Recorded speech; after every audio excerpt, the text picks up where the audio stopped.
నా భార్య వాళ్ళమ్మ గూడన బావి ఉమాదేవి, గూడన బావి రమేష్,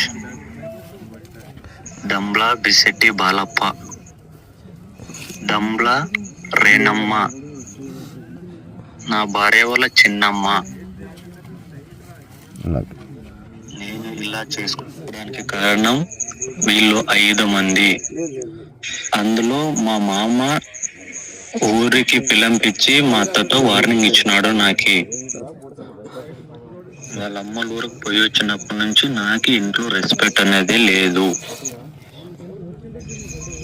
నా ఏమన్నా చేసుకోవడానికి కారణం కూడా నా భార్యనే కూడా దాంట్లో భాగమే. వాళ్ళ 5 మందిలో ఒక భాగమే నా భార్య.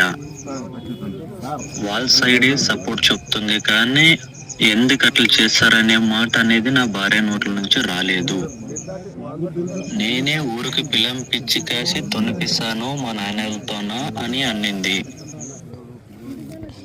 ఇట్లా మాట్లాడిన తర్వాత నన్ను బతుకుండి ఏం సాధించేటట్లయితుంది. ఎన్ని దినాలు అప్పు అప్పు అని కష్టం చెప్పడి. ఇప్పుడు ఏం లేకున్నా ఒక 3-4 ఉంటది నా అప్పు, అంతే తప్ప నన్ను అప్పు కోసమే ఎద్దుపడి మాత్రం చావడం లేదు. వీళ్ళందరూ టార్చర్ వల్లనే నేను ఈ పని చేసుకోవడానికి కారణం. మీరే చూడండి, టైమింగ్ లాగా ఫోన్ చేస్తాడు నా భార్య వాళ్ళ నాయన. అసలు నేను నరకతను పొడస్తానని చెప్పి మాట్లాడుతాడు దవడమారోడు. మీకు క్లారిటీ కావాలని చెప్పినాను.